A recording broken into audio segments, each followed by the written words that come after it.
Okay, we should be live.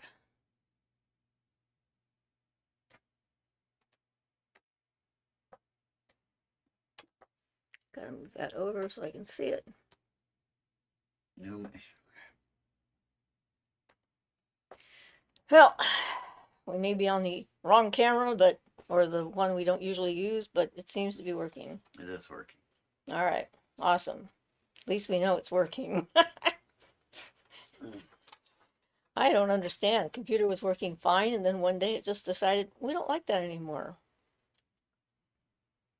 Carla says, "Hi, Siofra and Ian. How was your week?" Hi, Carla. Welcome to the show. It's been a pretty good week. I think so. I had some spasms last night, so I got up early this morning, but other than that, I'm doing pretty well. Ian says, hello, welcome, all and sundry. Aaron says, hello, hi, Aaron. How are you? Shay says, hello, good to see hear you too. Hi, Shay, glad to see you made it. I'm using my onboard camera because my computer and our regular camera apparently at the moment do not like each other. I don't know why, but that's the way they feel. It's just the way it is. Not much I can do about it, except adapt. Adapting, that's the key. Adaptability is good. Yes, adaptability is the key to survival of all species. Definitely. Always having to adapt. Teresa says, did you update software? That has nothing to do with it. It's a hardware issue. Well, I know. Or something. I think it's a software issue, but yeah. Yeah. We don't know. But nothing we did at this But nothing we can do about it at this point. So doesn't matter. Ian will figure it out, or we'll get a new camera, or we'll just use our onboard camera because it works fine. I just don't get as much of a view of me. Honestly, I think we need a better type of camera. Maybe so. Yeah. I think that's it. I think if we had a better camera, one that I could, anyway. Might be a good excuse to get a better camera. Yeah, not just a webcam type, but a regular camera. You could on a tripod and use for the webcam with a real camera, not a little webcam thing. Yeah. We'll figure something out. In the meantime, I look good. And I'm still here. I don't know. Your top looks kind of black to me on mine. That's because it is black. I am wearing a black top. You're teasing me, aren't you? Yes, I am. Yeah, we have our anniversary on Friday. But anyhow, I got a new video ready to go. I've put it up for members to have a look at. And probably Tuesday, I'll make it live for everybody else so that, we have some time between. Carla says, we have lots of movement around here energetically. People are ready to run these deliverance ministers out of town. Challenger to the mayor's seat and town council seats. I'm just trusting. Good. Carla says, happy anniversary. Thank you. Thank you. And Jono says, hi guys. Hi, Jono. Hi, Jono. Hey, I saw a story about Johannesburg. Apparently, a bunch of lies on the internet about none of the lights working and everything else that the right is spreading. And yeah, and some people actually went and did live stream going through the streets to show that the street lights were working and the traffic lights were working and all this other stuff. So, yeah. I thought that was good. Teresa says, my mother is visiting from British Columbia. She's coming tomorrow with some family. We're going to do fencing, among other things. Well, that sounds like fun. Our new neighbor has found out that we're witches, and it seems to be okay with him. So we're relieved. You never know. So we shall see how it goes. But he seems to be a pretty nice guy. So it's nice to get actual good neighbors for a change. A lot of our past neighbors have been problematic, to say the least. Ah.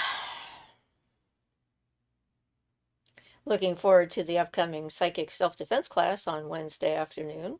So, Drew says, good neighbors have a barbecue with them. Well, I mean, I don't know if they do barbecue. I don't know what their dietary requirements are yet. He had a barbecue going Oh, did he? yesterday, yeah. Oh, okay. Maybe we will. Apparently, his ex-wife does some witchcraft, and so she's coming down for a visit. And I said, hey, introduce us. He now knows we have a YouTube channel. That's how that subject came up. It was like, I let him know that we also have another witch right across the street, so we have at least 3 compatibles. Carlos says, kindreds, yes. It's good to have some kind of ease of interactions that you don't have to be so guarded with. Yes, Shay says, ha, good one on Schieffer's black shirt. Or, yeah. Yep, it's all black. I don't know. Wrong color. Yep. Life is interesting. And I started a new magical project. I'm replacing one of my Hamsa, my version of a Hamsa. And so I'm taking pictures of it as I go. I'm going to do a video of constructing it. So that'll be kind of fun. I'm enjoying that in between crocheting. So I'm like, painting and waiting and then crocheting and then painting. John says water and power cuts. Yeah. Oh, they said that there was crime in the streets and that nobody was getting along, and that these are um, the wealthy landowners, white landowners from South Africa who are getting refugee status here, and these are the terror stories of what they're escaping, which is just a bunch of lies. So I don't hold out much hope for them adding to the collective in a positive way. Start off with lies, doesn't usually end well. Carla says, I'm looking forward to the class too. I'm thinking of calling in elementals to lend a hand as watchers. I know that's not the norm, but actually it's not uncommon. Depends. I mean, I call in the heads of the elements on a regular basis when I cast my circle. Yeah. So. Yeah, it's kind of. I guess they're not official elementals they're not ones I've constructed myself, but. Right. I think I'd look under that instance. I'd look at it more like an archetype. I mean, it's an elemental, as in, elemental substance, and that it's just not it's not a pre-existing one. Generally, I think my personal take on it is like when you're. I'm not sure, like if you use the banishing ritual pentagram, you call in the archangels. I'm not sure if you're working on a archetype that's already been there before, or if you're building up your own. I kind of tend to think you're mostly using your own energy to build that up, kind of building your own little elementals as you go. You call up the archetypes like that, but I sort of think that they don't seem to have a huge amount of power on their own until you work with until them you a work bunch with of them for a while. times. Yeah. I think that might be just the getting the right connection, the right streams of energy connected out there to the universe, like your idea of what they are and their idea of what they are and all that kind of thing. So it just is a part of our end of things, I think. I think the power is probably there, but people don't necessarily access it right away because they're just learning how to. Well, that's possible too. I don't know if there's that much Yeah. associated with those particular archangels that they use in there, but I would certainly agree for deities like Kali or Veritas as an example. Yeah. And I just discovered I didn't realize that Veritas was actually a female goddess. So that was my new discovery. Yes, goddess of truth. The one I accidentally did, doing a truth spell, and everybody keeps telling me what's really on their minds, which I'm not always happy about. But I did try to look up how Veritas was worshipped, and I couldn't find out too much other than the only things I could really find out. Probably have to go down a deep dive somewhere. Was that she has a torch and a hand mirror. Torch, of course, the symbolism is obvious, but the hand mirror represents that she does a lot of self reflection. looking into herself Right. for the truth type Seeing of the thing. truth of So who you yes, are, exactly, facing the truth. exactly, yes. Yes. Facing your truth. Yep. And Shay says, your new neighbor will be tickled to learn your rock star witches. Carla says, I am. Carla says, thank you, Ian, and laugh my A off.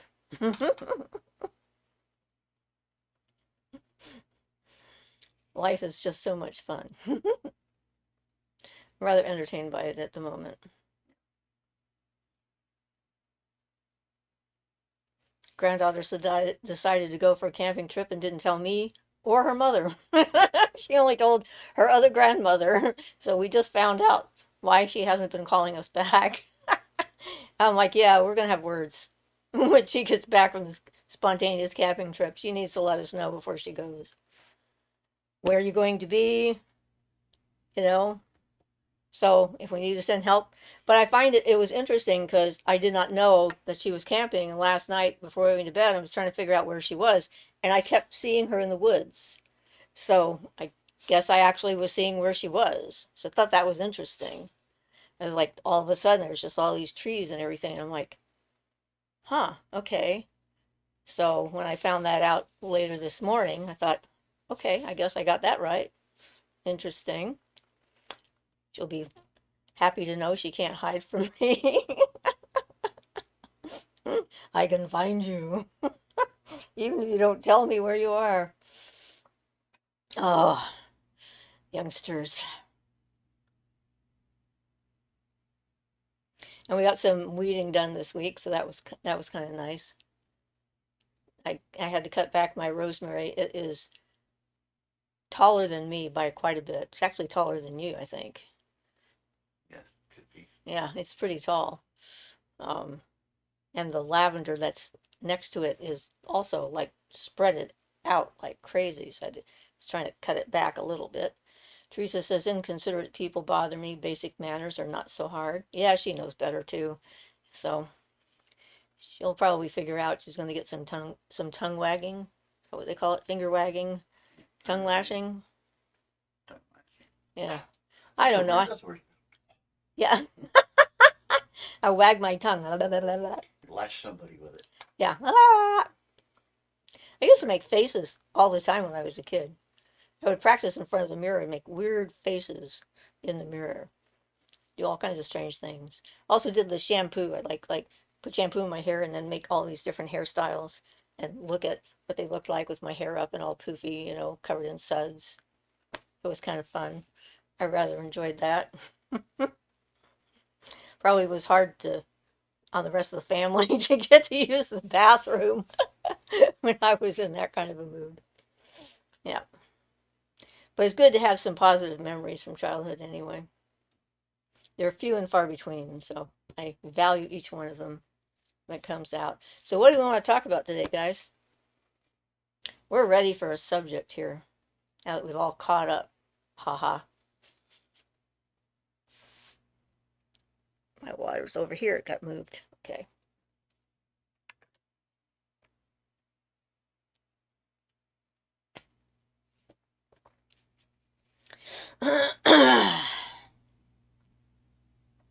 I guess they already know everything they need to know, and there's no questions left. Teresa said, I had some questions, but now I've forgotten. Isn't that the way of things? Yep.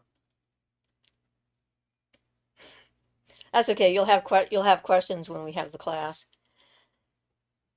KJM says sponges, just absorbing things. Yes, good to be sponges sometimes. Guess it depends what you're observing. I guess so. That's true. You want to be a discerning sponge, right? Not just like any old sponge. I learned the other day that the octopus has 9 brains. They have the most brains of any animal in the universe here. Jay Dan says, do wearing different colors affect our aura? Well, they certainly can affect our mood. And anything that can affect our mood will, by definition, affect our aura because how we feel gets reflected in what people could see in our energy field. So But it's going to depend upon how you as an individual feel about colors. I remember I had like I often, if I'm going into like a new situation where I'm not feeling very confident, I will sometimes wear black because it makes me feel strong on some level. I'm not sure exactly why. And I was at a psychologist's place with my then boyfriend. This was many years ago for some counseling session. And I was wearing a black skirt, a black sweater that had little silver sparkles in it, and a nice amber necklace that I had that looked really nice on the black. It really showed it. It was a good showcase for the necklace. And and they wanted to question me on my choice of wearing that color and wanted to know if I wore black a lot. Apparently, that was a big deal to them. And then they had me set up, which I thought was hysterical later, in a trailer where I'm sitting in a bench next to a window. There is a vent above me that's blowing really super cold air. I have the people in front of me and then the boyfriend next to me. And I can't, I have like I don't know what they call it, but I used to do eye exercises when I was a kid because if I look with my eyes. I have one of my eyes wants to roll around farther. It's like the muscle's too strong. I used to do these exercises when I was younger to try and train them. And so I'm wedging myself in the corner like this, so I can see all of them. And the fact that it's really cold, I'm like this, covering myself up, and because I'm freezing to death. So they assumed that all this body language meant something and that they could interpret it accurately, and that I was feeling very uncomfortable and all this other stuff, and protective, the usual kind of thing, like crossing your arms, you're not open, blah blah blah. And I just thought, sometimes it's because it's what's happening and your body is reacting to the environment, which was the case for me. But yeah, it's kind of interesting, the assumptions that we make about people. So when it comes to color, it really is going to depend upon a lot of different factors. I mean, I'm in different moods at different times. There's some days I wear all purple, some days I wear all black, some days I wear, blue or green or whatever, uh, you know, I don't know, makes me feel good, whatever I'm in the mood for. And I'm sure that it affects my energy because my energy affects my choice. Well, They those sort of things go have a together. yeah, those things have a direct result on not directly on your aura, but they have a direct result. The colors especially have a direct result on the mental body. Um, that comes out of Barton's Kabbalah book. Basically, the colors like that work directly on the mental body. Then an elemental feeling like heaviness for earth or lightness for air works astral body. Teresa says, maybe we can talk about that weird experience I had with spirits cutting my tongue out and replacing it with a parrot sponge. Well, I thought that was an interesting image when you told me about that dream a while ago, because it sort of relates to the whole Veritas thing in a way. The tongue is the thing that speaks. And so having your own tongue replaced with an animal part could mean being able to be more open to communicating with other life forms, not just humans, or being able to speak a parrot's language or a bird's language or something like that. I don't know. But it's your dream. That's the thing. It's like, that's just a guess on my part. Yes, And it it's depends on what you think it means and how it feels to you. So I don't know if you've done any work with that particular dream, but you might want to go through it and sort of tell the dream in the present tense from first your perspective, then from the tongue's perspective, then from the parrot sponge perspective, and whatever it was else that might have been in your dream, and see if you get any more insights from it. Because I think those books that tell you what things mean are pretty much useless. There's only some very general dream images that seem to actually apply to the majority of people. Furia says, I have several overgrown bay trees I'll be trimming back. I'd like to ask for some ideas about how to use them beyond just cooking and sharing with the community. A lot of people use bay leaves for writing things on and burning them for putting them out into the ether, wishes or, other things. It's not something, a practice that I do in particular, but is something I've heard about from others. And I don't know what the associations. Bay is probably aromatic, so it might be air. So you might be able to make a air wand out of a bay Yeah, tree. I would say definitely aromatic, and then some of them like I'm not sure about bay so much, but eucalyptus and menthol are both cooling, so they would be like water air combination. And Jay says fabrics also affect us. Apparently, linen is very high vibrational. Do you agree? Well, I know that there's certain fabrics that I like better. I don't like polyester fabrics. I like cotton. I like silk. I know that there were specifically instances in the past with the ceremonial magicians and such that preferred the use of linen for robes and things like that, and Yeah, linen is a nice some fabric, a nice some natural religious fabric too. some religious aspects prefer linen. I really And like bamboo. It's a wonderful fabric. It's oh, very soft, yes, it is. and it's also a natural. It has a natural breathing ability to it, so it's like energetically speaking, the natural fabrics tend to work better for being able to like feel around you and stuff energetically. The really polyester fabrics tend to make me feel like I'm encased in plastic, and that I can't, my skin can't breathe, and my energy can't move very well, and I don't like the touching them or anything. So. And Teresa said it wasn't a dream, it was an actual experience with spirits, and it was tongue, not sponge. Okay, so anyway, it sort of applies what I said. I thought you meant tongue, but I didn't want to assume. But a parrot's tongue would be a different language, a different way of communicating. Yeah, certainly seem to be. Yeah, makes Gaga more sense to says, me too than a sponge. yeah, it does Right. make more Yeah. sense. Well, I don't know. Well, exactly. Yeah. Gaga says, they say dreams are real where you're in a new body in another dimension. Well, I mean, they're real in that they're happening in your head, and your brain can't tell the difference between a dream and reality. It reacts the same as far as your emotional state is concerned. I don't think you're actually in another alternate reality when you're dreaming, though. I think that that's a misnomer. I think you're in the astral plane and you're experiencing things there and maybe communicating with spirit beings and so forth and more open to that. But I don't think it's an alternate dimension. I have to say, I never dreamed that I'd been in an alternate dimension. People say a lot of stuff. They Sorry. come up with some really Uh, interesting things. Carla says, I still can't astral travel. That's okay. Astral travel can be dangerous. Mental travel is good. and it's a lot more difficult to really transfer your consciousness where you really feel like you're there until you get your elements in balance. That's the one thing that really makes that possible more than anything. I've got to get that video done for this channel. And yeah, I keep talking about balancing the elements, but I should make it just a video and just exactly how to go about it. Sounds like a good idea to me. Yeah, I'll get to it. I hope soon. I hope so No too. more car breakdowns.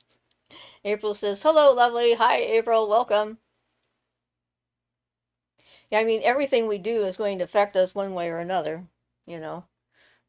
The trick is to figure out what works for us and to remember that what works for us is not necessarily good for anyone else. It could be just good for us. Well, Or, yeah, that again, elemental balance, that depends so much. One method might work for one person and not work for another because the elemental balance is different. I mean, clairvoyance and everything corresponds to all four elements. Their elemental or their clairvoyant aspects to all four elements, just depending on which one you're working with and which one is more prevalent in you. Whether you get clairaudience or clairvoyance visually is the fire element, and clairaudience, of course, is the air. mm-hmm.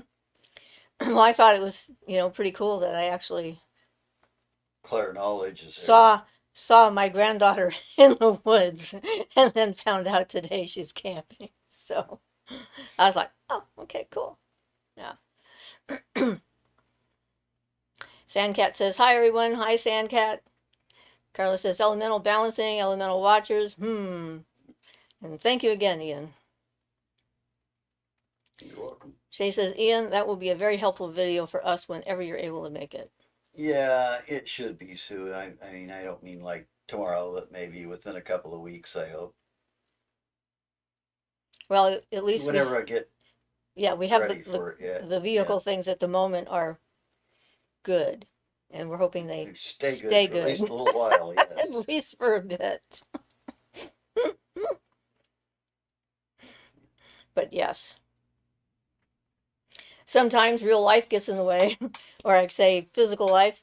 Yeah, Everything's real, but yeah, Shay says, cool, with sunglasses. I like it. Yeah. And I think the rest of the family's doing pretty well. I haven't checked in with my daughter-in-law and my son yet to see how their health is. And my sister's getting ready to have her surgery in a few days. 20th and the 21st, she'll be in the hospital undergoing the kidney stuff.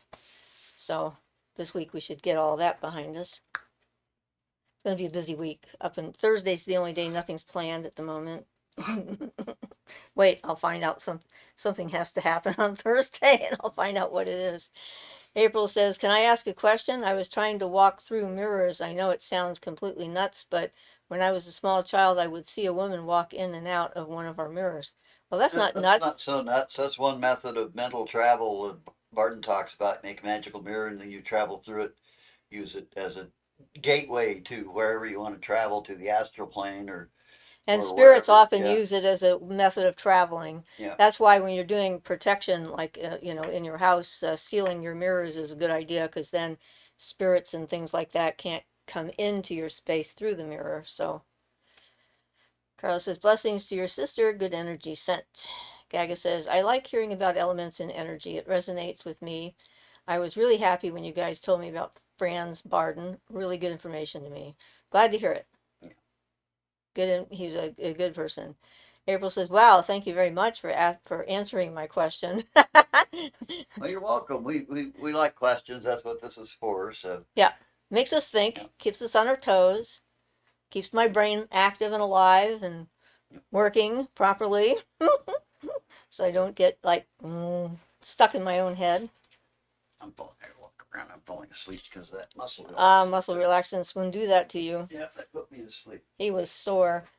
April says, this woman was as real as me and you. I appreciate you all. Well, thank you. And yeah, I mean,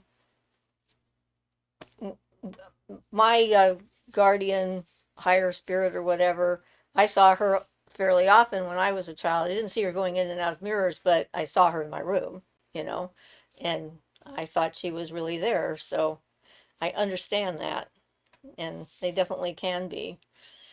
Some people are afraid of mirrors. They're afraid of, yeah, they've got this whole thing about mirrors being bad and covering mirrors up and all this other stuff. If you're sealing a mirror up energetically, you don't have to worry about that. But there's in some cultures, if somebody dies, you cover all the mirrors and open the windows so that the spirit can escape and not get stuck in a mirror, for example. And so I find that that's an interesting idea. Of course, I don't know if it's valid. I don't know I if don't know there's any either. natural tendency for spirits to get stuck in mirrors. They might see themselves and go, "Ooh, what's that?" I don't I'm so know. beautiful. I Narcissus did might. find a haunted mirror once. There was a spirit of a woman attached to a mirror. She wasn't like in the mirror, but I could see her in the mirror, and help to get her out of, cross her Yeah, but over. I don't. Honestly, But I don't think that that's a thing in general. I don't either. But there's I was just reading a thing where they're saying you shouldn't say thank you for someone bringing you a plant or thank you to plants or Yeah, something. I'm like, you'd have what? to call all those superstitions Yeah, without basis. I there's a mean, lot of superstitions, yeah. and I'm like, no, that's not. It's just like what you people are worried about stuff that doesn't matter. Ah. But yeah, we like to worry ourselves, I guess. We want to know. I mean, the search for knowledge and understanding is sort of basic for people, um, curious people. Not everyone. Some people want to not know anything at all, and they don't want to hear it. They don't want to talk about it. They don't want to see it. They don't want to think about it. And I find that it's very interesting that And I'd say a fair number of the paranormal investigations I've done over the years have been for people who don't believe in spirits and then suddenly find themselves in a situation that they can't comprehend because they didn't think it was real. So, Carla says, I've read about that before, a covering of mirrors for deceased, back when the viewing parlor was in your house, Victorian times. And April says, laughing. Looks like a laughing.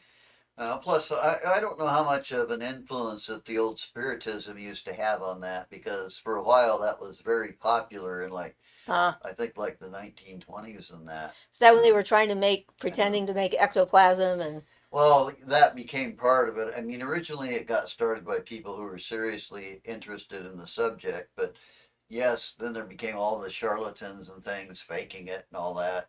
Followed right along afterwards, and there were big, all the seance parties and things they used to yep, have. they had a lot of those actually. Yeah. And, and yeah, And not all of them were fake, but a large portion of them were. well, it was Just a big because, money making well, operation. anything that becomes a fad of the moment, ends up with that kind of thing. So Darling says, what is the symbolism of seeing a death moth? I don't know what a death moth is. Is that a type of moth that has like a skull on its back, on its wings? Yeah, I do. Gabrielle says, hey guys. Hi, Gabrielle. Gaga says, somebody said the reflection in the mirror is not really a reflection, but a spirit of some kind copying what you see around you. That's another thing that's probably not real. That takes a lot of work. I mean, think about the amount of energy and effort it would take for every mirror in the world to be occupied by a spirit reflecting you back in and waiting for an opportunity to like to do something that will confuse you. I mean, that's kind of like thinking that all Ouija boards are going to have spirits in them, like they're doing it in the factory, right? So I imagine that the factory where they're manufacturing Ouija boards, they've got like a cater of ritualists that are standing there in robes and they're chanting over the Ouija boards as they go by and they're taking random spirits and they're putting them in there Yeah. because they're so And it's a powerful. giant funnel that sucks them right That's down into the right. board And as then they they're go going to by on sell the them for assembly 20 line. bucks, you know? It's like, wow, this is fantastic. It's like a mirror is a reflection and, it's the opposite of what we see in real life. Death head's Hawk moth. hawk moth. Well, that's not a death moth exactly. Well, that's as close as. As close as you can find. Yeah. But yes. Darling says yes. It is a moth that has a death head on it. I have no clue. I mean, when it comes to signs and portents, it's going to depend a lot on you and the circumstances. Like people think Yeah. crows are bad luck or good luck or, A lot of these things come from whether it means anything to you and whether it's a particular omen. It has to work through your body and your psyche, your mental body, your astral body, and those symbols will be specific to the individual. So my suggestion is, rather than looking for a you general. look for the symbols that are meaningful to you. If you see something totally different and it probably doesn't have much meaning to you unless it's something you've been familiar with, got in your psyche and your subconscious or that type of thing has some hidden meaning. And there's a lot of those symbols, but I feel it's each symbol is best interpreted individually and that they don't necessarily have the same meanings for different people at Right. all. I mean, I saw a woman on the internet who says, I'm going to die now. I made a deal with the local crows. They would leave me alone and I would leave them alone. And I just saw a crow, which means I'm going to die. And I'm like, well, that's a setup because there's the most populous bird on the planet, pretty much is the corvid. So, you can set yourself up with superstition and bring weird things into your life because you believe that they're going to happen, that kind of thing too. So, yeah. April says, I'm learning so much. Thank you. Jono says, superstitions are fun to discuss. The bad luck walking under a ladder thing was people fearing bumping into the ghost of a person who was executed by hanging, and the ghost was living under the ladder. Hmm. Um, Gabrielle says, I've done mirror gazing once. I felt like I didn't recognize myself. I shouldn't be afraid to mirror gaze or need to lock my mirrors before looking at my own reflection, right? Well, no, I don't think so. I mean, Yeah, I don't either. And the thing is that I've done that too, and I think most people, if they gaze at a mirror, their eyes naturally start to soften if they're really looking at it, and that's when you start to see your face change. And I think a lot of times that it's the different faces I've worn in other bodies, in different lifetimes and so forth. And so long as I'm not fearful of what I see or think it means something bad or evil or what have you. So yeah, a lot of people are afraid to look in the mirror because they think then you're opening yourself up, sort of like throwing salt over your left shoulder or saying bless you when you sneeze, holding your breath when you're going by a cemetery so a spirit doesn't get sucked into your body with your breath. I mean, really, they're just looking for opportunities everywhere, right? To mess with us.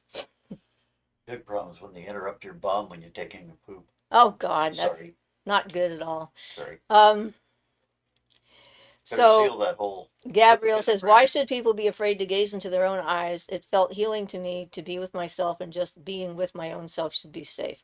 I agree. And Darling says, thank you. You're welcome. Gabrielle says, I have a friend who covers her mirrors with paper because she looked into the mirror and saw herself shapeshift. Yeah. I mean, people are putting meaning onto things that they may not have those meanings. And when it, like Ian was talking about, when it comes to the symbols, like I have a lot of crows.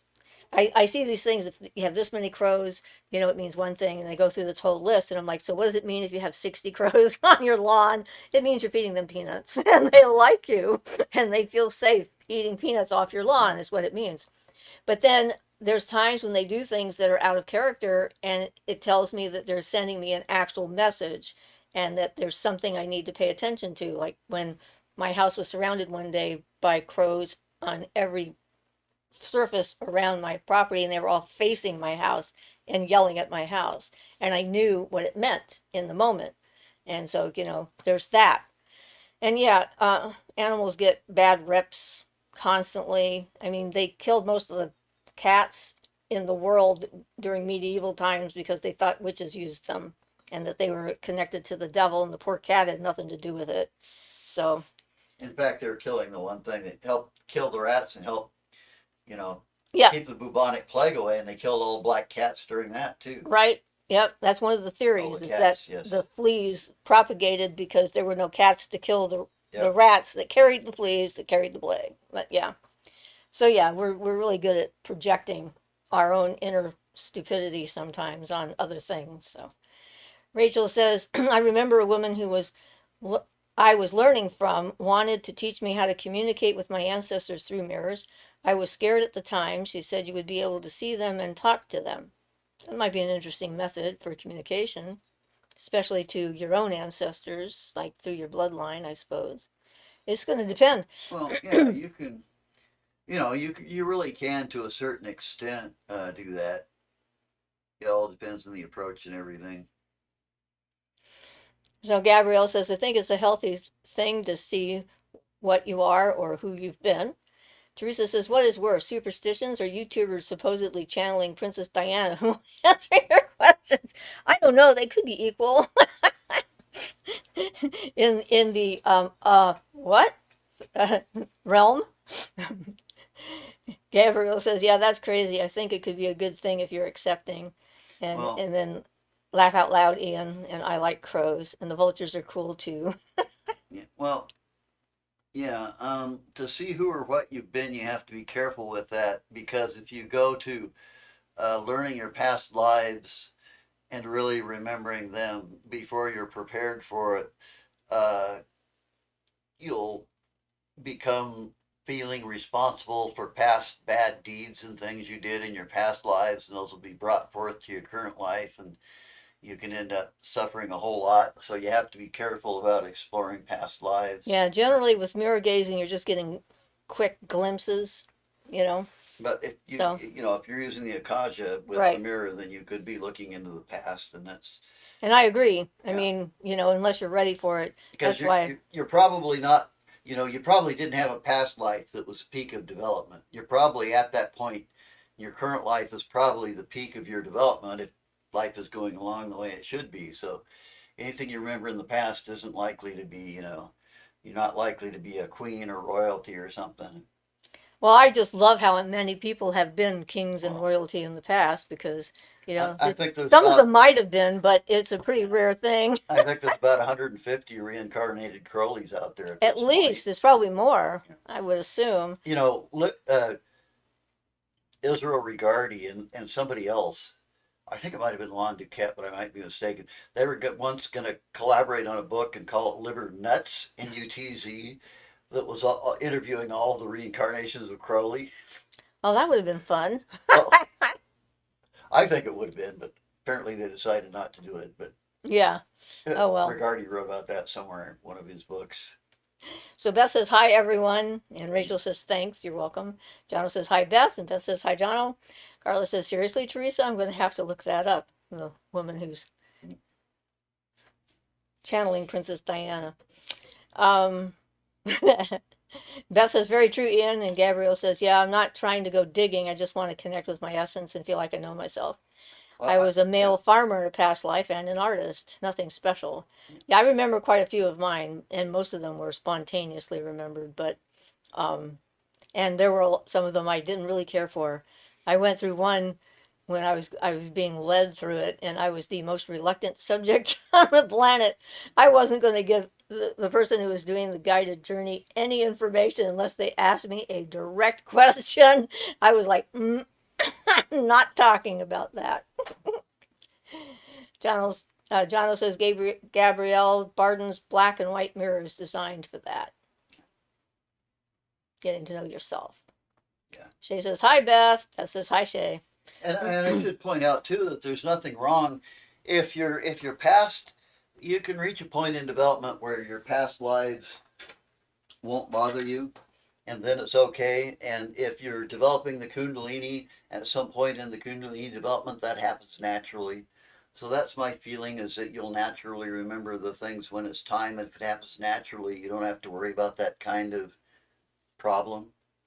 It's trying to force it where the problem occurs. Well, right. Yeah. Or, doing it sometimes. My mother had that story about someone she knew who went through a past life regression and then got stuck in the past personality. Yes, and there are a bunch of stories about that type of thing. There's including one written in the Big Golden Dawn book, whatever it's called, the original Big Old Golden Dawn book talks about somebody who underwent an experience like that, who became a like a wolf character for several hours and couldn't come out of it, couldn't act human for several hours after that.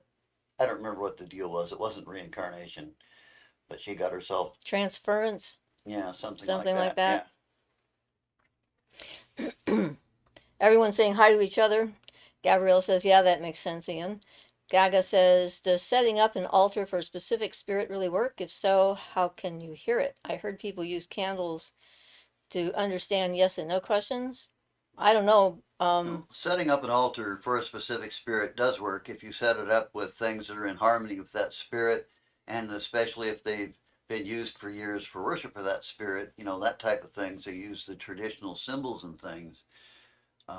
Hearing it is basically going to be a form of clairvoyance or something, depending on the spirit. I mean, if you're talking about learning to talk with your guardian angel, you learn to have your guardian angel respond to a pendulum first, and then to your hand, and you prepare yourself, and then you end up with a spirit writing through your hand and doing automatic writing, and your guardian angel can write to you directly.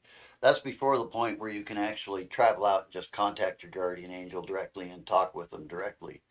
So this is a preliminary thing, but there are all kinds of ways, pendulums, anything that's subtle, so like a candle flame like that, the spirit might be able to influence, but not all spirits. In fact, I think most of them cannot actually influence the physical plane. It's just very few, the rare powerful ones, and things like poltergeist spirits and things. So you can try different things out. For me, it's more the intuitive voice inside my head. So I don't use like an external method to hear what's Yeah, going and, on. and some people can use like the tarot cards that way and contact a particular spirit through that, and through some form of divination like that that could be affected by the spirit that just doesn't take much. the problem with spirits affecting this plane is they have to use a whole lot of electromagnetic energy to affect anything physically, and most spirits just don't have that much oomph. Which is one of the reasons for an altar, because if you have the right things on it, you're giving them the energy that Well, they need to yes, communicate. you can give them the energy to communicate with, and if you want to be more advanced, that's one way to do it. You can put, Barton recommends using a fluid condenser because that can build up the energy, and then you fill it with energy for that spirit to use to either talk with you or by whatever means, you know. So you can literally give the energy to a spirit. Having the things appropriate to the spirit will help it manifest down, you know, the correct colors and candles and smells and things like that, all that.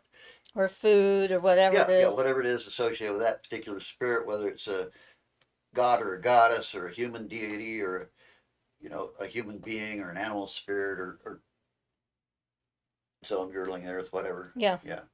You got to be appropriate for it, and then it'll help manifest it down and such, and make it easier to contact. But to do it right, you really need to have some clairvoyance and some clairaudience to really be certain. But there's a lot of divination methods. For example, sorry to keep going on about this, but like Santeria, and those use a divination method using coconuts to talk to a specific spirit. In that case, I believe it's Obatala for the coconuts because he represents the head and that type of thing. So they'll use coconuts in a certain fashion and toss those in a divination to talk to the spirit. Well, So there's lots of yeah, cultures that have all kinds of yeah. things like The throwing the method of bones the and method of divination can actually be specific to the spirit. I believe in this case that that one is particular to Obatala is the coconut method. So when you use that method, you're basically talking to that spirit being. So yeah. yeah. So Gabrielle says, I think I have unintegrated parts of my past lives that are fragmented. I actually can interact with them occasionally. I'm trying to extend grace and peace to them and really develop some presence so we can heal. That sounds like a good approach. I think so. Rachel says, I am really embarrassed about this story, but one time I was saying some things that weren't nice about Mexicans, and the Mexican voice came out of me saying, Don't be like that. You can't grow being like that. It was a strong Spanish accent. When I went to a reader about it, the person said that it was my favorite uncle from a past life, and I was a Mexican woman in my past life. Sounds like a good lesson. Gabrielle says, Hi, Carla, and hi, Beth. Beth says, it was spontaneous. I was barefoot in my garden. And hi, Gabrielle.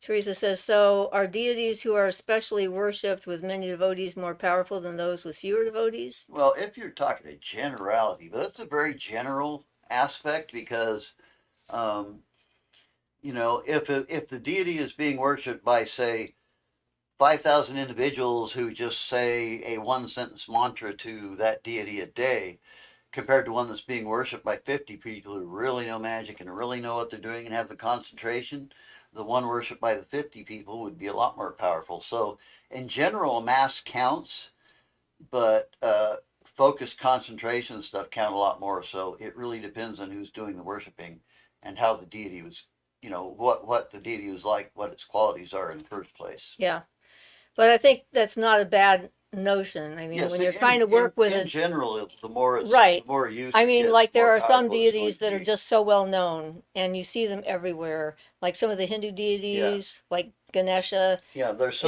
and they're so Kali and mass so forth, worship that it makes them more concentrated down. So yes, and some of the Celtic I would deities. say in general that's true. With there'd be exceptions only with specific small instances where the deities are just followed by extremely devoted followers. So, Gabrielle says, I'll have to look into that, John. I'm not familiar with a lot of Pardon's material. Sounds interesting. That was from Yeah. previously. John says, Siofra, when you are doing paranormal investigations with a group, did anyone bring along electronic stuff like EMF meters or ghost boxes? Do you think those things ever work? I have an EMF meter that I've used, and I find that it distracts me from using my other skill sets that I have. So if I'm the one who's using it, I have to do that part first and then I do the tuning in energetically. You're right back. So it's And I don't know about the ghost boxes. I mean, some of it sounds kind of interesting, but you're seeing somebody put together.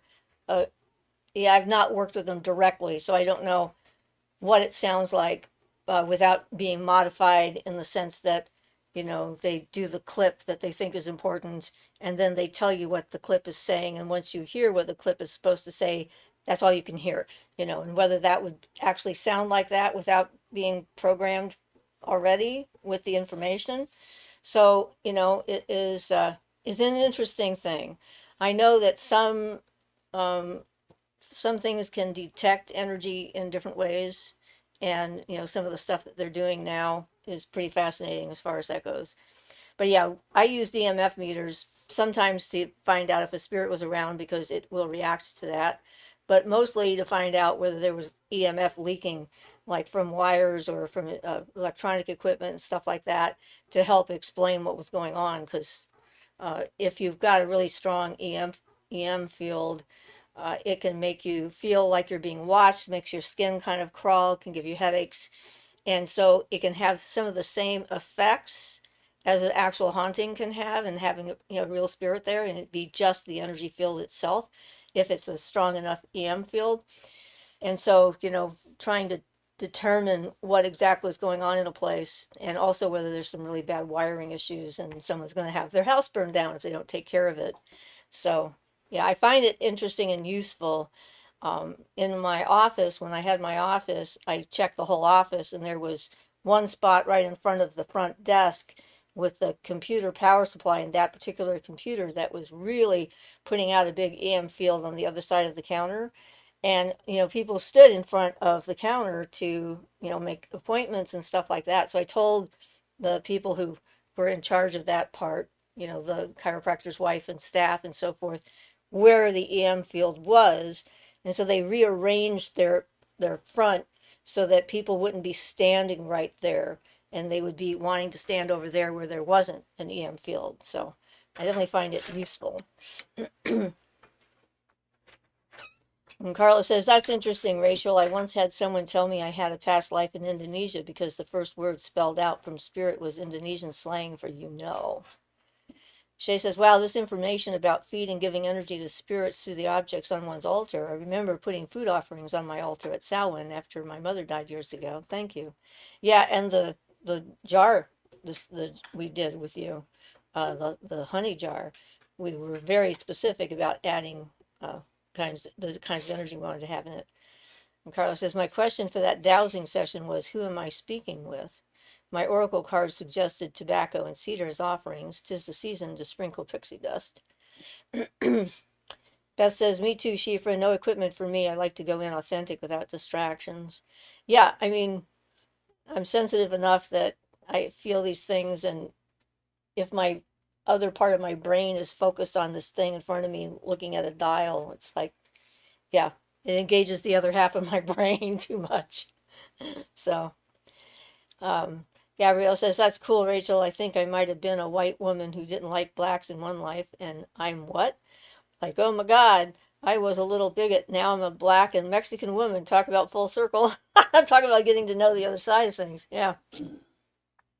Gaga says, I wonder if one could make a computer device that can let any spirit type words on screen to communicate. I think that might eventually be possible, but we're nowhere near that now. If you study radionics and stuff, you'll find out it's um, very retro for science. It hasn't caught up anywhere with that type of thing yet. Yeah. Donna says, thanks, Schieffer. I knew you were the right person to ask. You'll like this story. In the UK, ghost hunters are complaining that too many people are crossing ghost over, so they're going extinct. That's hysterical. I mean, I'm sorry if they are, good for them, because we need fewer people on this side of the veil. We need to have them where they belong, so we can get on with business. I guess it's because the ghost hunting is big business in some places. That's hysterical. Shay says, that honey jar worked amazingly well, Schaefer. Thank you. Yes, you're welcome. Rachel says, I mixed too at Gabrielle. Watch it, dear. You keep bumping your table. Oh, sorry. I'm black That's and right. I'm white. just noticing. I'm bobbing around. Okay. Yeah. Beth says, Carla, you would love my garden, peach tree, about to burst, veggies, lush, and herbs everywhere. with fairies happy. Ooh, Sounds I think I awesome. would like that too. Used to have the most wonderful peaches when I was a kid. We weren't allowed to pick peaches off of this tree. It was in the officers' quarters, the more expensive houses and stuff, and we would cut through the back of their yard, this one house's yard, and they had peach trees there. And since we weren't allowed to pick the peaches, we had to find them on the ground. And so we had to find a peach, and it would be completely ripe that wasn't rotten yet. And they were the best peaches. I've never had peaches so taste so good any other time. Teresa says, so how can I feel better feed the energies at my altar? What are some more ideas? I don't know, candles, poems. I have Attention is the most yeah, I have an effective. invocation. You can decorate a statue. Um, Yeah, anything that gives them attention is a help. And then yeah, painting the statue, making it special and unique. for statues, you might talk to them like they're real people. That helps give a certain character to them and puts an energy in them that helps. Yeah, I have my Aphrodite statue. I've given her emeralds and roses because those are items that are sacred to her.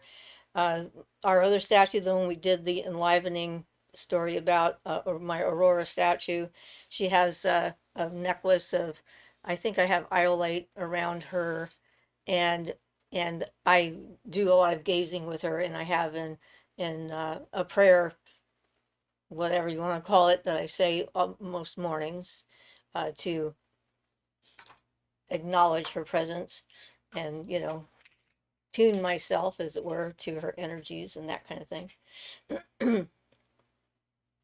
Gabrielle says, that's awesome, Rachel. My half siblings are white and black, and my other siblings are black and Mexican from another marriage. Yay! Carla says, ghosts are going extinct, crying and laughing so hard. And I guess we'll Bethany, just have to kill more people. yeah, Sorry. so they have more ghosts. That's right. Yeah. Then we'd lower our No. population, be good for the world. And then we'd have more ghosts for the ghost hunters. Yep. Yeah, I don't think so. No. I'm against it, just on principle. Rachel says, nice at Gabrielle. Shay says, at Teresa, kind of like making a feast for the senses for the energies you'd like to encourage. You're so good at both researching and at making creative leaps. April says, is this the mixed chat? Laugh out loud. I'm black mixed with white too. Yay! I'm white with mixed with fairy, apparently. Gabrielle says, nice, April. Gaga says, I heard most spirits like alcohol on their altar. Well, it depends a lot on the spirit. If you're talking Santeria spirits, that's very true. Some of them like alcohol. A lot of them like rum. There's one that likes dark beer specifically. I think that's might be Ocho C. I'm trying to recall which one. It's Yeah, been since too it's long not since I our had any. pantheon that we work with Yeah, regularly. but yes. So it is common, but it again, like all things else, it depends on the character of the spirit. Yeah, and if you know the elemental nature of the spirit you're trying to contact, then there's things that come to mind, like Aphrodite came out of the ocean, right? That's out of the sea foam. That's one of her origin stories. So shells and things like that would make sense to have on an altar that would be dedicated to her. Um, there's just like, Yeah. and with ocean stuff, you can get into having horses on the altar because of Poseidon making the Yeah. horses out of the sea foam. I mean, there's a lot of different And it connections that you depends, can yeah. make. Chongo, I think. Again, I could be wrong about these because I haven't had any contact with Santeria for quite some years now. But I believe Chongo was like rum. So in those cases, it's specific spirit, specific alcohol for specific deities. There's one that I know that uses that likes Florida water in particular. I think that's the ocean goddess, the OSHA Yamaya, I or think. Yama, I don't know. Yeah, there's a lot of different Yeah. potential there. So Gabrielle says, laugh out loud, more ghosts. Carla says, laugh my ass off, Ian. Gabrielle says, love it, Chifra. Everyone is their own special blend. Yep, very true. KJ says, weed or a stick of tobacco, too. Teresa says, perhaps also doing spells and regularly could empower the deities you work with. Oh, absolutely. Carla says, always herbal things. KJM. April says, Shango is my deity. He likes rum and palm oil. Yeah, I thought Shango went with rum. I wasn't sure if I remembered that right though. I love Yemaya. I give her coconut water. I was ridden by Oya, which is the extent of my experience with them. Not exactly the first thing you want to do when you're introduced to a religious, uh, spiritual practice, to get ridden by one of their main goddesses. But yeah, it was interesting. April says beautiful. Yeah, it was definitely a different experience and very real. So I have no doubt that it happens. It was in a class by itself, and it's like, yeah, I have no doubts. Just watching the videos of people being ridden, that it's really going on, because it happens to me directly.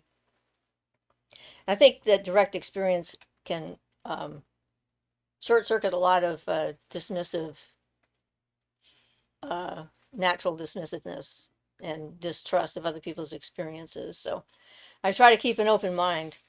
And just because nothing's happened to me doesn't mean it might not have happened to someone else. But interpretation is a whole weird thing all on its own.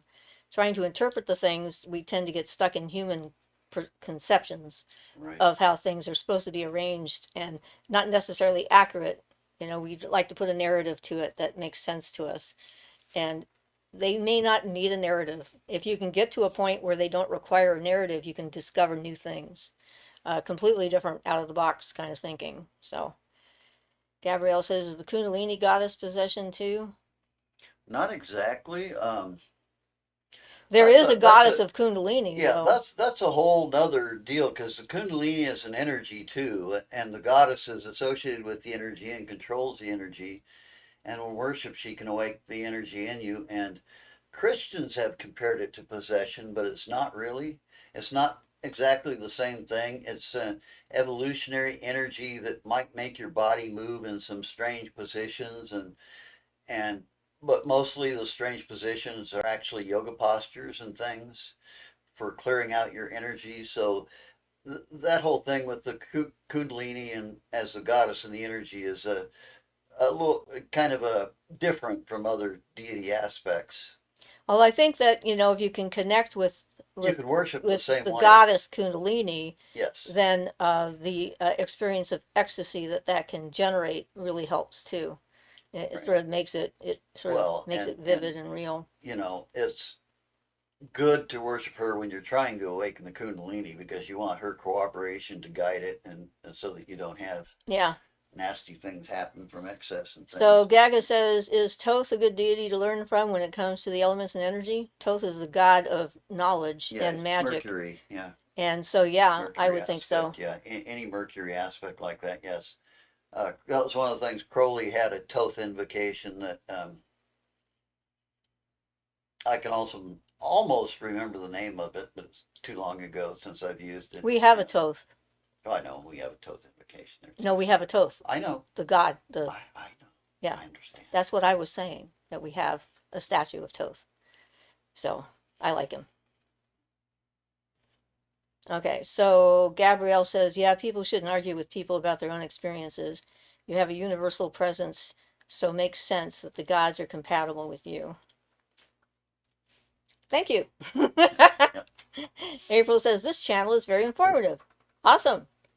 Gabrielle says, yeah, I just try to connect with the goddess in general, but I don't have a specific goddess, just the divine feminine. Well, that's fine too, and you might find that eventually it might differentiate out into a specific goddess, but if it doesn't, that's fine too. Yeah. Absolutely.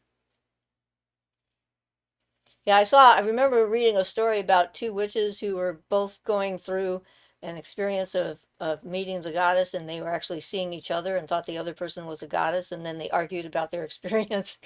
The goddess looks like this, and it's like, and she can look like anything, and anyone, and there's lots of different ways to look, and it's all about. Well, that is a perfect way. Not all deities have a form. It's perfectly fine to worship a deity in a formless aspect like that. Most people find it easier to connect with a form is really the only reason. Most of the forms you get are for human perception and conception. You know, worshiping them as formless deities is fine too. If Hmm. it just whatever works best for the individual. And sometimes it's about the stage that you're in, Yeah. where you're at the time. Um, and it can vary, and it can be all of them and both of them and none of them, you know. So April says exactly, and Gabrielle says that's funny. Carla says Inanna here. Yeah. I was I did Ishtar for a while, and one of the other members of our group back in Santa Cruz did Inanna. And it's fascinating that most of the old names of the goddesses all meant the same thing, Queen of Heaven, in the language that they were in. So I found that kind of interesting. Beth says, I'm back, lovers, loves. I brought Dave dinner in the office. His feet are hurting, and I'm feeding the cats. You always are feeding the cats when we talk. They like our time together because they are hungry. April says, many people who I learned from during my journey are Hecate devotees. I rarely met other people who are into Ifa. Ifa. Yeah, that's another aspect of Santeria. Ah, okay. Carla says, but I also see her as Shakti, Aphrodite, etc. Yeah, I mean, they're all connected on some level, representing different aspects of that energy.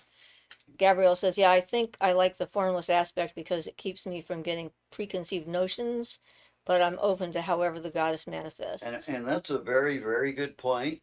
A lot of times, putting things into a box, for example, like a goddess into a form, you do limit certain aspects. And I agree.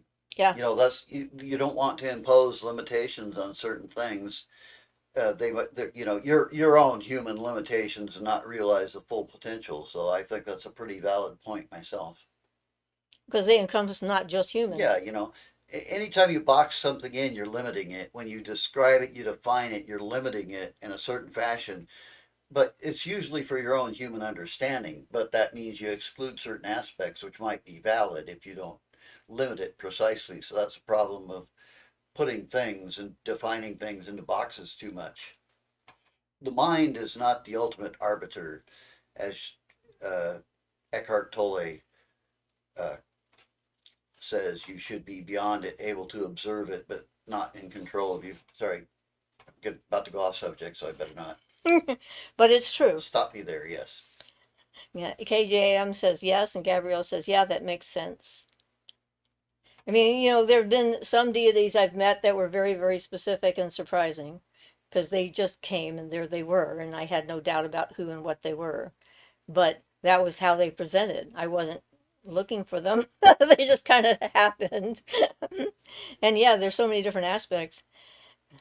Beth says, I could work on his feet via massage and reflexology, but he doesn't like his feet touched. Oh, I'm sorry. How about soaking his feet in some Epsom salt and having him put on his own lotion? Maybe that would, if he touches his own feet. April says, yes, it totally makes sense. Yeah, and that's the thing, is like our relationship with the universe is so individual. It's like very unique. Each one of us is going to have a slightly different way of interacting with the universe and different things we're trying to learn from it or about it, or, you know, yeah.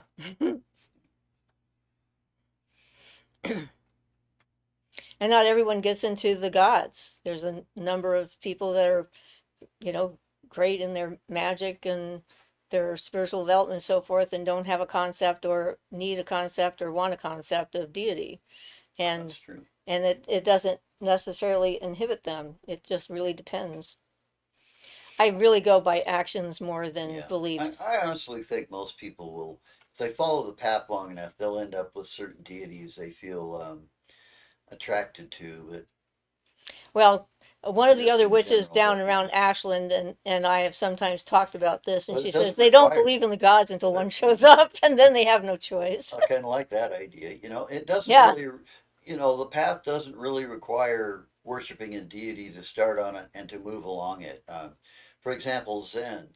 Zen is a really good path to enlightenment, and it has nothing to do with worshiping a deity whatsoever. or interacting with one. Yes, and it still Yeah, leads to the same, you know, the same place. right. Um, All the the paths going the up the mountain. the Taoists, however, a lot of the original ancient, I don't know about nowadays. I've only read about the ancient stuff, but the ancient Taoists used to deal with spirits a whole lot. That was one of their major things, was banishing ghosts and, you know, Hmm. freeing people from demon possession and things like that. They dealt largely with spirits way back when originally. It's like there's so many interesting different cultural adaptations Yeah. and whatnot. Quite. Yep. It's cool that there's so much stuff. I gotta say, I love having this, and in our society today now with our computers and the internet and everything, I've got like an inexhaustible source of information. Of course, it's only what the search engines decide you can find, but there's so much out there. I love it. I can't say, you know, this has been a great thing for me, this whole information age. Sorry, not to go off subject again. My brain is So wandering. Beth says we've done that. He has neuropathy. I'm sorry. Neuropathy's no fun. Gaga says, has anyone ever set up an altar for a specific spirit and another one showed up and misled them? April says yes. Well, I've not had that happen to me. you know, I would say if you do that, then you're going awry. If you set up the conditions for that particular spirit being properly, you're not going to have something like that. I mean, you're going to if you set up your temple, you it properly for something like that, or your altar, you have banished other energies from it to start with, and you bring in just the energies you want, and another being is generally not going to be compatible with that. Um, you might get a general compatibility, like if you're doing a Venus altar or something compatible with Venus, but not really. Not if you're doing it right. Not if you set up it right. Not if you have your protection and stuff right. That should be something that should never happen unless you're just doing it flippantly, not paying attention to what you're doing, doing it like under the influence of a lot of drugs or something. Or you have some Yeah. unresolved inner Yeah. issues that are, Really, it should be something that should never happen. If it happens, it's the fault of the practitioner, in my opinion. yeah, projections are something we have to deal with on a regular basis. Yeah. Assumptions and projections and everything else, which is why the work is never ending. We're always trying to Yeah. refine ourselves and our abilities, no matter how long we've been doing this. And frankly, I like to, if anybody presses me, I'll go down to believing in taking Barton's opinion on things and generally. Um, and in that case, I lost the track of what I was going to say. Sorry, went out of my brain. I was going to make a specific point, but yeah. But anyway, oh, that's what it was. I was just going to say, if you by Barton's lights, if you're doing it correctly, you shouldn't mess with spirits until you have at least enough clairvoyance to see what's going on. So you can tell whether it's an actual spirit, a deity, a thought Yeah, form. well, a lot of cases, what Barton says, and I tend to believe it, is people work and put a lot of energy into bringing down a spirit being, and actually, because they can't see what they're doing clairvoyantly, they actually create an elemental which acts like the spirit being because that's what they programmed into it, and they think is the actual spirit being they're trying to get in contact with when they can accidentally create their own elementary or elemental or you know whatever energies you're working with. So that can be tricky to distinguish. So Yeah. he recommends not doing it until you have enough clairvoyance to tell, but I don't know. It's tempting. I did a lot of spirit experiments and I don't have the clairvoyance I need yet. So Beth says, when I was a young witch, I was all into goddesses, divine feminine. As I matured, I realized I needed a balance of divine feminine and masculine. Yeah, the very first father deity I ever connected to was the Dagda. Up until then, because of my own father here and the stuff that he did and so forth, I didn't feel comfortable. So it's like, what works for you at different stages of your life and your development is perfectly okay. April says, do you like Neville Goddard? I've been listening to his manifesting videos here on YouTube lately. He was born in the early 1900s. I'm not familiar with them. It says here he claimed various self-help methods for testing his own claim that the human imagination is omnipotent, therefore God. He achieved popularity by reinterpreting the Bible and the poetry of William Blake. So no, I'm not familiar So with him at probably not. all. I wouldn't be attracted to him if he had a Christian bias to start with, since that's one of the things that doesn't resonate with me at all. Okay, so KJM says it can happen because there are methods of verifying the spirits. Yes, and you can challenge them and make sure that you have what it is that you're trying to connect with. April says, thank you for introducing me to Franz Barden. I've been studying his work these past couple of weeks. Awesome. Beth says, I do that all the time, Ian. Gabrielle says, I just want to be a clear channel for good vibes and creativity. I'm content with being a helpful presence, but I like being human too. It's just crazy to think that I'm eternal.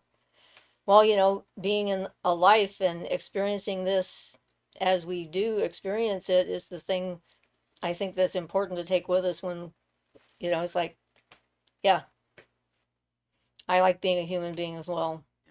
I think that more people need to become human You being. know, I think there's a lot of people in bodies that aren't and human. I'd like to touch on something we touched upon our last live show, just because I rethought the position I said a little bit. So we were talking about enlightenment, and I likened it to like having a child having a security blanket. They'll cry like heck if you take it away from them, but once they grow up, they put it aside and no longer need it.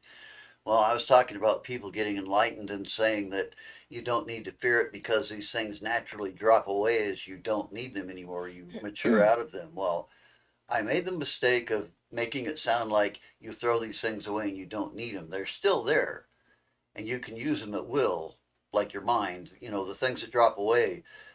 You don't really get rid of anything. They're still there. They just are no longer something that you can use it at your will. They're no longer something that obsesses you. You don't get obsessed over like things or think your house belongs to you. If you lose your house, your identity, or especially in today's society, losing their job to a lot of people is like losing their identity if they get really tied up in their work and things. But with the enlightenment, it's not like you lose anything. You just disconnect from it in such a way that you can use it in an unbiased manner. So all the aspects of your personality, they don't really go away. You just no longer have to rely on them. It's like somebody who didn't get rid of that baby blanket, but they kept it in case they need it. It's still there. It doesn't go anywhere. It's just you're freed from it. So, you know, people use the term enlightenment. I much prefer the term liberation because um, that eliminates, like, people think enlightenment, a deity comes down and enlightens you. But liberation is more accurate. You're freeing yourself from your own limitations, even many, many limitations that you don't know you have.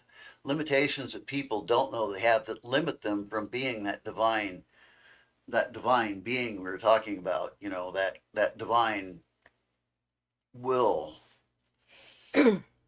if that makes sense. So I don't want to make it sound like those things actually drop away. They're still there if you need access to them. You Okay, don't really lose anything.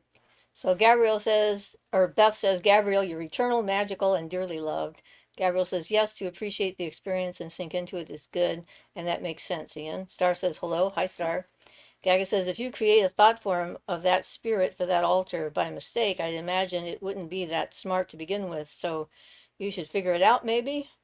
Well, it would be limited by your own ability and your own knowledge. You wouldn't have an external source of energy and knowledge and information and stuff like that you would have if you connected to an actual deity, because they're going to have a wealth of experience and so Yeah, forth that and a goes lot of beyond it. your human experience. That's one of the things.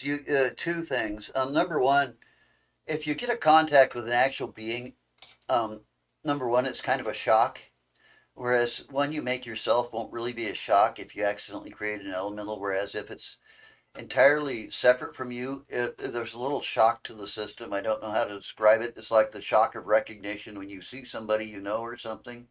You get a little shock at that it's really an external deity or being, and then yes, that's the second aspect. One you've created yourself is likely to only be able to tell you things that you know yourself in your subconscious or somewhere, And on the whereas the other hand, they might external one, also just tell you what you what want you it want to to tell. hear, Yeah, yes, what you want to hear instead of giving you. exactly. But an external one can tell you things you never thought of, you never imagined, you never heard of, things that are outside your experience, and that is kind of one way that will help. Yeah. I found lots of tarot decks that are that way that can't tell me anything that I only know that I don't know somewhere in my subconscious. Um, and that's because those people who made those tarot decks, that's the way they believe, that it all came from your subconscious.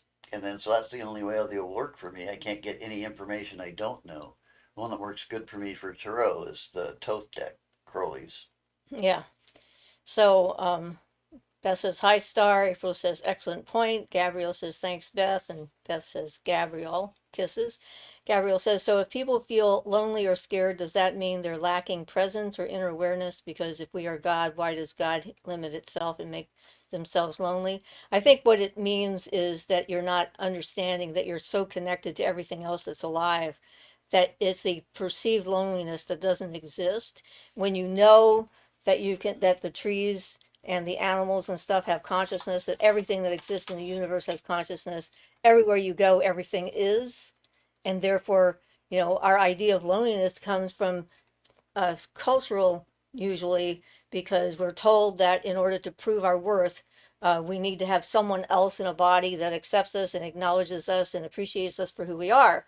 If you're not limiting yourself to that, if the universe becomes the relationship that you're having, then you can just walk out your door and talk to the birds or look at the sky or breathe the air and know that you're not alone because you exist within this total um, existence of all these conscious things that are there. Yeah. And they see you and know you for exactly who you are. They know your heart, they know your mind, they know your limitations, and they accept you for exactly who you are.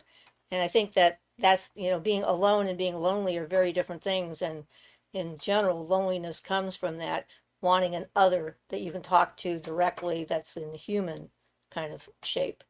So it is an interesting Yeah, I question. think you've been studying Eckhart Tolle. I believe that was you.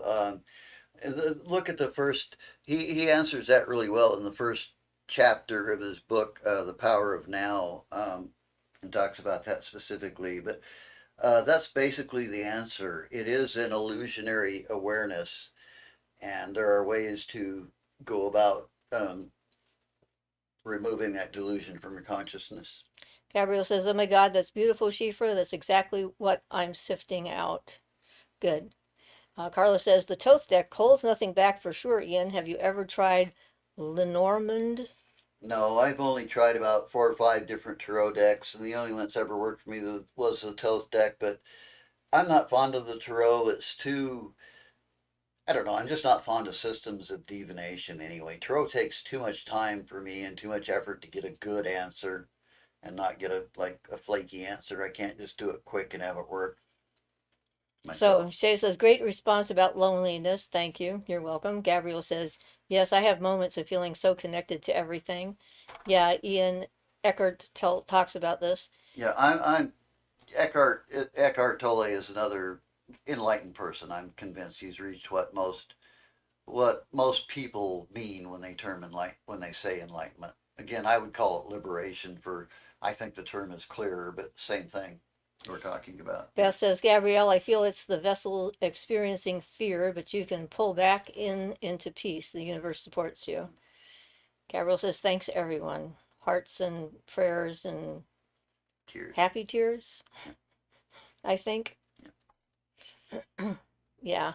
I mean, that's the thing is like, most of us, we want to feel valued. We want to know we have worth. Um, we want to be recognized. And, and that is like really, sort of a core connection that people have with that whole thing. And yeah, it's an interesting process. KJM says Tarot is Kabbalah. Yeah, that's opening a whole can of worms. Don't even want to go there. We only have 6 minutes. Yeah. Gabrielle says, yes, I like the term liberation. It makes it sound less lofty. Yeah, that's That's what, true. it does make it sound like you just liberated yourself. You liberated yourself from what? From myself. Yeah. So it's, From my yeah, own things that I've yeah, done to myself. it's not, it's something that has less of a tendency to give people an ego. Yes, the wrong Yeah, kind of ego for yeah, sure. I am better than everyone else because look at me. I am so special. I've learned all these things and I know more than everyone else on the planet. Yay me. It's time to start a yeah. cult. Carla says, that's how I learned to write or wait, KJM. Yeah, me too. Shay says, when I use systems like the I Ching, it feels like a committee or a cadre of higher selves is responding. Gabrielle says, oh man, who's chopping onions in here? Oh no, we have her crying. Gabriel says, those people are annoying. The onion chopping ones. We have so many onions in our yard. Our new neighbor went and cut all his onions down, and it was like going out into a biohazard, like a gas attack of onions for a while. Gaga says, one more thing about the altar.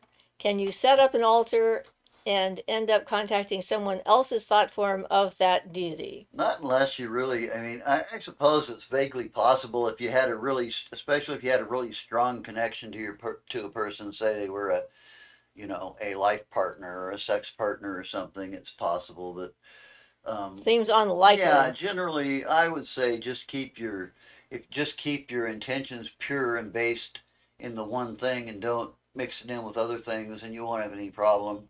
You'll generally just get the thing you want if you're, focused on it right and you have a little bit of protection and shields up so things don't just wander in randomly. Which is why we're doing the psychic Yeah, self-defense class on Wednesday, two yeah, o'clock.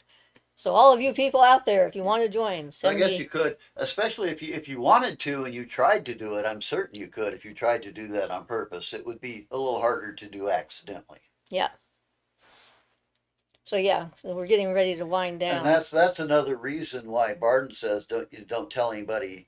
I mean, if somebody was equally trained, you could go take over somebody's elemental that they made or their servitor or something. If you were as well trained, which would be a form of stealing. But yeah, so that's why he recommends not telling anybody about those things. If nobody knows about them, they're likely to mess with them. And if they got enough clairvoyance to tell and find out, then you're probably screwed anyway. Gabrielle says, laugh out loud. She says, dang, I have to work during that time. Yeah, but it's recorded. We're doing it on Zoom. So you can still participate in the class, not live, but you can, pay the fee to have the class and I can give you the link. And then you'll find out all the stuff I talk about. And because it doesn't go up on YouTube, this is strictly a separate thing from the channel. But yeah, April says, I really appreciate that recommendation. Franz Barden was a genius. Yeah, well, he was basically what he said he was. Very few people can say that. That's true. Most people are fooling themselves a lot. Yeah, Yeah, because they're like so worried about everything. yeah. At least he was recent enough. We got history, we got pictures, we've got artifacts, things he We left have people behind. he knew that are still Yeah. alive, Yeah, I think his son mostly. might be dead by now. Right. There is an interview with his son out there. His son was about 80 at the time. And that was a few years back. So But there is a record anyway, yeah, at least. there are records of those things. So yep. Yeah. And Beth says, great live. Blessed be my loves. Thank you, Beth. April says, exactly. Yes. That he's soon enough that, there's actually a record. Because, you hear stories about amazing things people have done, but it was like 3,000 years ago or whatever. And you're like, okay, I don't know what they knew, Yeah, what they or how thought much was was going legend on. or how much was exaggeration. Exactly. Well, I mean, So, here we've got descriptions of Franz Barden's alchemical laboratory and things in books other people have published. His students and his son published a book. Gives a lot of interesting information in it. so Gabrielle says, I'm just so happy that I'm free and can connect with the divine. Christianity nearly ruined it for me, so I am glad to have a more expanded consciousness. Nobody owns God. Ha I ha. agree, and nobody owns God, and you should have the right to contract deity at your own of However your you own will. want Yeah, to. no reason you need to have a priest intercede for you. The intercession Yeah, thing was the trick. I mean, yeah, that was the thing. They made it so that people couldn't do it on their own. That was what they told them. They couldn't do it on their own. They had to have someone who was trained to do it for them. yeah. And then they had to believe that person, whatever they told them about what the message was. And if they Well, argued with it, then they were going to go to hell. and It then was they a have to terrible thing. enforce this image of God. This is God. Period. This is Yep. the image. It's this way, or Or you're going to hell. yep, We're going to yep. punish you if you don't believe us. Yeah, that really sounds enlightened or liberating. All right, so April says laugh out loud and great at Gabrielle Farron. Yes. Gabrielle says, and I like that there's many gods. That's awesome. It was very liberating for me in the fourth grade when I learned that. I was just like mind blown. That was my first known epiphany, I think, that I knew I was having an epiphany, and it like transformed my head and like shook my world to its core, and I went, "Wow, that's so awesome!" Shook me right out of all the programming that I'd had up until that point, pretty much. It's like, my eyes have opened. All right, so I guess it's time for us to get going. So we're going to have the new video on that I put out will be out available for everybody probably Tuesday afternoon, I think. And that'll be on manifesting from my point of view. Star says, thank you for the live. Ian says, blessed be everyone, and thanks for making this a great live show. Carla says, awesome live. Just want to say bye and send love. And April says, my mom told me that anyone who doesn't worship Jesus is going down. Oh, well, so sad. Thank you both. Great live. Gabrielle says, blessed be. And Chase says, thanks all. Blessed be. All right, guys. This has been fun. We are always entertained, and it's always great to see you guys and ask new questions. So see you next week at the least. And anyone who wants to take the class, you can send me an email at chiefrasmagicalcove@gmail.com if you're not already a friend on Facebook. All right. Talk to you soon. Bye-bye.